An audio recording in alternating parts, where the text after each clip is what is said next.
It's Cricbuzz Chatter time again. Simon Doull back with you. I missed last night, internet worries in Mumbai, and I was actually having dinner with Ajaz Patel's family, all 27 of them that are still based here in Mumbai. So it was nice to catch up with them. No, not really. We're in a bubble. Not allowed to do that. End of day 2 of this second test match in this series. Dinesh Karthik is with me. I'm in Mumbai. DK is... where are you, DK? You got a game to play tomorrow. Just a reminder of where this game sits. 332 runs India are ahead. They are well and truly on top. Where are you, DK? How are you? Hello, Julie. I think you had a lot of good things to say to the Patel family. You got a 10 for today. You must have given them a few tricks there. But I'm in Trivandrum right now. We have this domestic tournament called the Vijay Hazare tournament. So there's a couple of days quarantine before we can practice and then go on to play the game. So I'm in Trivandrum. You know, touch wood, the internet stays good. That's a very important issue these days. We missed you yesterday, me and Tanay, but it's good to see you smiling and all here. Yeah, otherwise known as Thiruvananthapuram, huh? Wow. You're more an Indian now. You're more an Indian now. We should arrange an Indian passport for you. I'm trying, my friend. I'm trying. We've got so much to talk about on Cricbuzz Chatter tonight. I mean, obviously, we'll get to Ajaz Patel. We'll get to Mayank, who has been brilliant throughout this test match. But first up, the Indian bowling. After being bowled out this morning, to have New Zealand only bat for 28.1 overs, absolutely exceptional. I kind of feared that this would happen. The way that the ball was turning, the way that Ajaz bowled, I just feared that New Zealand would struggle on this type of surface with the quicker nature of the turn. How impressed were you, not only with the spinners, but starting off with Mohammad Siraj, demolishing this New Zealand batting lineup? Absolutely. You know, we can keep speaking about the spinners, but I feel the wrecker in chief by a distance was Mohammad Siraj, because the guys who played long were the openers and caused a lot of trouble to get them out with the kind of balls that he bowled. You know, I in fact put it out on Twitter saying, you get a lot of guys to pitch the ball and seam it off the wicket into the batsman, but Siraj has this uncanny ability to take the ball away, which causes a lot of wickets for him, especially the right-handers. Yes, he's got a certain angle where the ball straightens, that's good, but the fact that he's able to move the ball from the seam towards away from the batter always will induce edges, and that's going to keep him in great regard in Test cricket, because that's a strength that not many bowlers have. I remember Glenn McGrath, he had that ability to get the ball going out, which is a great skill to have. Even when he played for India A lot, he did that phenomenally, picked up plenty of wickets with the red ball and kind of demolished the door and entered the Indian team. It was just fabulous to watch today. 3 good batters, Will Young, Tom Latham and Ross Taylor. Especially Latham and Ross Taylor are known to be some of the better players of fast bowling. To get them out with the way he did, fabulous to watch. Obviously, we have the spinners to follow, and you know, they tightened the noose and completely finished New Zealand. But the way the fast bowler set it up in Siraj was just brilliant to watch. What a great spell. I'm sure as a fast bowler, you'd have looked at it and gone, wow. Yeah, I did. And what I love about Siraj, and I've talked a lot about him in the last couple of years, because I think he's a terrific bowler. But you always feel, I would imagine, as a batsman, not facing him, but watching him, I always feel that he's that sort of bowler that comes into you and you feel like it's always going to come at you, but he just has that ability, and DK just talked about it, the ability to have the ball look like it's coming in and always angling at you, but then it just holds its line or it nips away just a touch. And that, to me, is the real strength of Mohammad Siraj.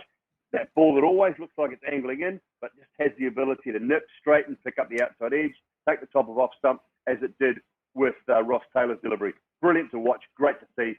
And then backed up beautifully, I think, by the spinners. Aksa just continues to improve, but Ashwin, right from the first ball. You just know with Ash, don't you? And we both know him well. But when he was dismissed first ball by Ajaz Patel, you knew he just couldn't wait to get the ball back in his hand and do some damage himself. Absolutely. You could see, you know, the confidence, and if I might call it in a nice way, in a very, in a very positive sense, the cockiness when he got that first ball, the way he bowled to Henry Nicholls, first ball castled him. You know, that's Ashwin for you as a fighter. I think, as you said, the fact that he got out first ball might have been, you know, really playing on his mind, because he was batting well. And, you know, in this series so far, he's batted well. So, and he likes batting on wickets, which has bounced. So when he got out first ball, I think really must have hurt him. But the way he came back and bowled, he couldn't wait to get his hands on the ball. And when he did, bowled some real good deliveries. And, you know, obviously you expect nothing less from Ashwin. Wow, what a performance it was. From Ajaz Patel, I want to ask you this. When you were looking, obviously, at the game from the start, and I'm pretty sure nobody in the world would have thought he'd get a 10 for, but he did look like the only bowler who was troubling the India's batting, didn't it?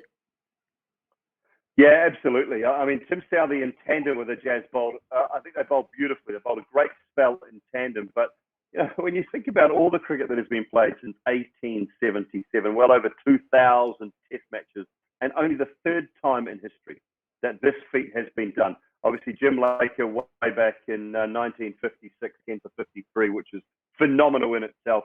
And then the great Anil Kumble, 10 for 74. And so many Indians remember that game against Pakistan at the Firozshah Kotla.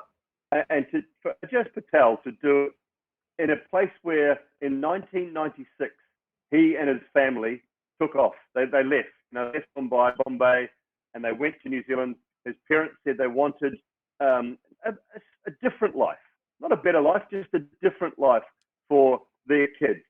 And they set sail for Auckland, set up shop in Auckland. They hardly speak a word of English. His son was a teacher, and he got a job with his brother, I think it was, in a garage and a mechanic shop. Ended up setting up his own mechanic shop just to help put Ajaz through school, to buy him cricket shoes, to buy him his cricket gear, to ply his trade. A fast bowler in the making at a young age, turned into a spinner, comes back all of these years later, 26 years later, he returns to Mumbai and takes 10 wickets in an innings. It is just a great story. It's one of those feel-good stories around cricket, 10 for 119. I'm so happy for Ajaz Patel. He's a quietly spoken, very humble individual, has great belief in his faith, great belief in his cricketing ability. And just to see from a New Zealand point of view, someone like that set the world on fire, become the third man only to do it. So chuffed for him. It was just one of those performances, DK, that as a cricket pundit, as a New Zealander, it makes me incredibly proud, but it just makes me, fall in love over and over with the game again, days like today. That's so good to hear. It's a fairy tale of sorts to, go obviously migrate to New Zealand, but then come back. And then, on the home, in many ways, the place where he was born, to come back and take 10 wickets. What a beautiful story that was. Yeah, moving on from one left-arm spinner to another, Dooley. Yeah.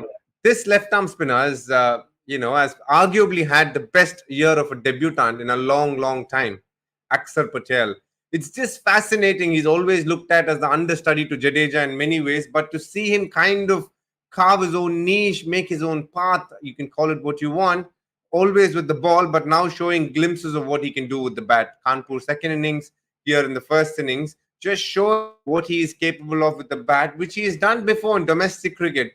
When he did bat, he looked solid, didn't he, Dooley?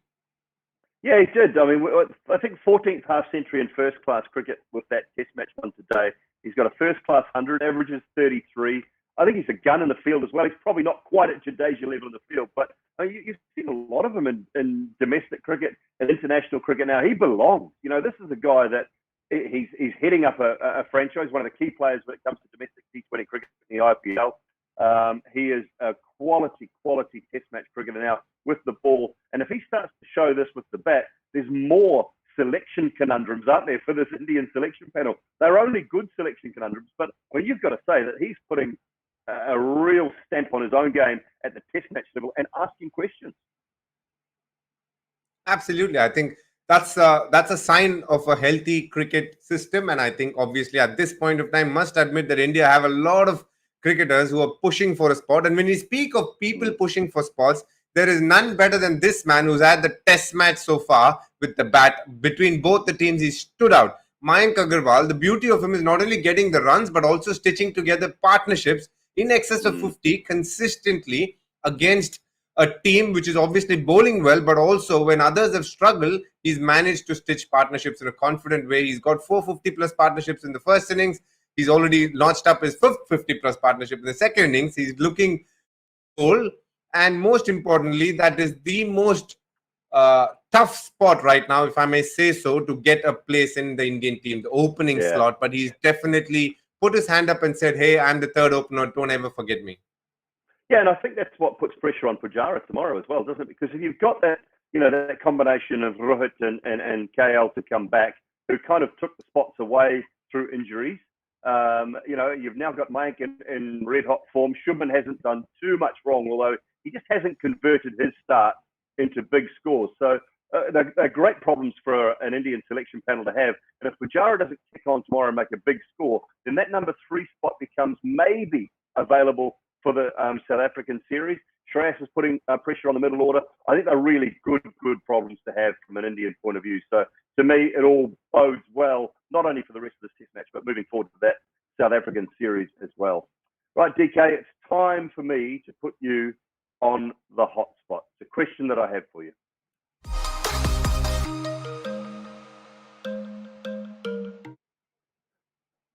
It's a fairly simple question. I just want to know why Virat Kohli did not take the follow-on. Why did he not make New Zealand bat again? Tell me that. I get the feeling that you got to understand that there's obviously a tour of South Africa to follow. And if you just take this test match, you don't get extra points in 3 days or 4 days. It's just that, people like you and me would have a smile and finish it in 3 days or 4 days. But to be honest, I just feel that it is a question of the more you bat, the worse the wicket is going to get and the easier it is going to be to roll over New Zealand in the second innings. And now they have an opportunity here to bat. I think they're way ahead in the game. They already have enough and more runs, but just kind of rubbing it in because it doesn't matter whether you finish at 4:30 on the third day or 4:30 on the fourth day. They are happy with just trying to make sure that they cover all bases. I'm sure they would like to have Pujara score some runs. Virat Kohli, if he gets an opportunity to bat, to score some runs, which is bound to happen, they will declare at a time when they feel that they've got enough and more runs. At this point of time, it is not a question of giving the bowlers break or anything. I just feel that they're in no hurry. When there is 3 days ahead left in the test match, the weather is looking okay for the moment. I don't see any reason why they should declare. Yes, there is, obviously, if the point system said that, obviously if you get them all out or if you get follow on, then probably you get more points, then it would make sense. Yeah. But for me, I think I'm completely okay with the fact that they're looking to get a hit in, make the wicket, obviously wear and tear is going to get worse as the game progresses, which is going to make it easier for the spinners that they have. And there are 3 spinners who are bowling well. So I feel that the decision is absolutely understandable. The fact that they want to give the batters a hit and the bowlers even more purchase of the wicket when they come in to bowl in the first, 4th innings. Only people like you and me would be a little disappointed because we know it could have finished probably in the 3rd day, but it's all right. We'll work another day. I was looking at new flights back to Dubai, mate. That was the only thing about that.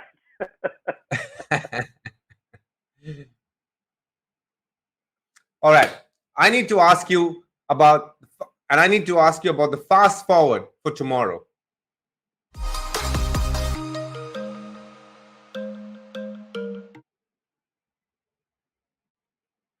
What do you think, Julie? What's the day going to look like for you tomorrow? What's an ideal day for India? What's an ideal day for New Zealand? And let me ask the third question. What's an ideal day for Simon Doull? In an ideal world, New Zealand make India fight. And I think that's the key. I feel the test match is probably gone from New Zealand's grasp. It is India's test match to win. And, we're talking 99.9% to 1%. To 0.1%, sorry. So what do New Zealand need to get out of this test match? I really enjoyed what Kyle Jamieson did this afternoon. I really enjoyed the fact that he went round the wicket, went short, tried to unsettle the Indian batsman, Pujara and Mayank. I like that there was a different option from New Zealand's point of view. They're still going to look for wickets. I get that. I don't want to see Ajaz Patel bowled into the ground. I think he's bowled a lot of overs in that first innings. His fingers, his body's going to be tired. Yes, he'll want to bowl. New Zealand will look for him to bowl. But what do they need to find out? They need to find out whether Rachin Ravindra is an option, a genuine option to bowl 10, 15, 20 overs in a day's play. Let's get a good spell out of Rachin Ravindra, see what he can do. Try and develop some more talent. Is Will Somerville playing his last test match?